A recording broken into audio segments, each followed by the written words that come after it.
విశాఖ జిల్లా కసింకోటలో 21 మంది అధికారులపై ప్రభుత్వం క్రమశిక్షణ చర్యలు తీసుకుంది. ఒకే మండలంలో అధికారులపై కొరడా జులిపించింది. కుల ధృవీకరణ పత్రాలు అలాగే మ్యూటేషన్ పట్టాదారుల పాస్ పుస్తకాలకు అధికారులు డబ్బులు వసూలు చేసినట్లుగా గుర్తించారు. 2020లో కసింకోట మండలంలో ఏసీబీ తనిఖీలు చేపట్టింది. 3 ప్రైవేట్ వ్యక్తులు పనిచేసినట్లుగా గుర్తించింది. వారికి నెలవారీ జీతం చెల్లించినట్లు అధికారులు గుర్తించారు. దీంతో తహసీల్దార్, డిప్యూటీ తహసీల్దార్, 2 ఆర్వోలు, 14 మంది వీఆర్వోలు సహా 21 మందిపై క్రమశిక్షణ చర్యలు చేపట్టింది ప్రభుత్వం. ఇదే అంశానికి సంబంధించిన పూర్తి డీటెయిల్స్ మా కరెస్పాండెంట్ విక్రమ్ అడిగి తెలుసుకుందాం. విక్రమ్, రెవెన్యూ శాఖలో జరుగుతున్నటువంటి అవినీతి అక్రమాలకు పరాకాష్ఠగా ఈ ఘటన చెప్పుకోవచ్చు.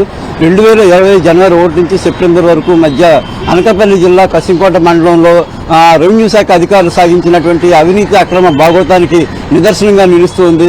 ఎట్టకేలకు ప్రభుత్వం దీనిని గుర్తించినట్టు ప్రస్తుతం తెలుస్తోంది. అయితే 2020 జనవరి సమయంలో ఎక్కువగా కూడా రైతులు మీ సేవ ద్వారా భూమికి సంబంధించిన మ్యూటేషన్, అదేవిధంగా పట్టాదారు పాస్ పుస్తకాలు, అదేవిధంగా కుల ధృవీకరణ పత్రాలు మరికొన్ని అంశాలకు సంబంధించి దరఖాస్తు చేసుకుని ఉన్నారు. ఆ సమయంలో ఆర్ఐ బత్తుల సుధాకర్తో పాటుగా కూడా డిప్యూటీ తహసీల్దారు, మరికొంత 2 ఆర్ఐలు, అదేవిధంగా ఆ మండలంలో పనిచేస్తున్నటువంటి 14 మంది వీఆర్ఓలు కలిసి అవినీతి అక్రమాలకు పాల్పడ్డారు.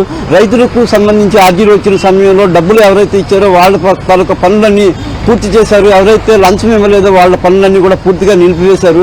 ఆ సమయంలో ఏసీబీ అధికారులు తనిఖీలు చేసిన సమయంలో కొంతమంది అనధికార వ్యక్తులను ఎంఆర్ఓ ఆఫీసులో గుర్తించడం జరిగింది. కొంతమంది సొంతంగా కూడా తహసీల్దార్ సొంత జీతం డబ్బులు ఇచ్చి జీతానికి పెట్టుకొని రికార్డ్ అసిస్టెంట్లను, వాళ్ళని డిజిటల్ అసిస్టెంట్లను కూడా నియమించుకున్నట్టు ఏసీబీ అధికారుల్లో తెలిసింది. ఆ సమయంలో ఏసీబీ అధికారులు సోదాలు చేసిన సమయంలో అక్కడ టేబుల్ మీద కొంత నగదు దొరకడం, అదేవిధంగా అల్యూమినియం బీరువాలో మరికొంత నగదు దొరకడం, ఆ నగదుకు సంబంధించినటువంటి ఎటువంటి ఆధారాలను అధికారులు చూపకపోవడంతో ఏసీబీ అధికారులకు అనుమానం వచ్చింది. ఆ తర్వాత నుంచి ఆ సమయంలో ఎవరైతే ఆన్లైన్లో దరఖాస్తులు చేసుకున్నారో వాళ్ళ తాలూకా వివరాలను తీసుకొని వాళ్ళని సంప్రదించి ఆ వివరాలను సేకరించారు. ఆ తర్వాత ఎవరైతే రైతులు దరఖాస్తు చేసుకున్నారో వాళ్ళు డబ్బులు ఇవ్వడం వాళ్ళకి సంబంధించి నిలిపివేశారు. డబ్బులు ఎవరైతే ఇచ్చారో వాళ్ళ పనులన్నీ పూర్తి చేసినట్టు తేలింది. ఇందుకు సంబంధించి రైతుల నుంచి డిజిటల్ పేమెంట్స్ ఎవరైతే ఎంఆర్ఓ కార్యాలయంలో అనధికారికంగా పనిచేస్తున్నారో వాళ్ళకి డిజిటల్ పేమెంట్స్ జరిగినట్టు కూడా అధికారులు గుర్తించారు. ఏసీబీ అధికారులు తాజాగా దీని విచారణ అంతటినీ కూడా పూర్తి చేసి రాష్ట్ర ప్రభుత్వానికి నివేదిక అందింది. నివేదిక అందిన తర్వాత రెవెన్యూ స్పెషల్ చీఫ్ సెక్రటరీగా ఉన్నటువంటి సాయి ప్రసాద్ దీని మీద అధికారులకు నోటీస్ జారీ చేయడం జరిగింది. 21 మందికి ఈ నోటీసులను జారీ చేసి క్రమశిక్షణ చర్యలు ఎందుకు తీసుకోకూడదో వివరణ ఇవ్వాలని చెప్పి కూడా కోరడం జరిగింది. ఏదైతే ఆ సమయంలో తహసీల్దార్గా ఉన్నటువంటి బత్తుల సుధాకర్ ప్రస్తుతానికి రిటైర్ అయ్యి విశ్రాంతిలో ఉన్నారు. కొంతమంది ఇంకా విధుల్లో ఉన్నారు.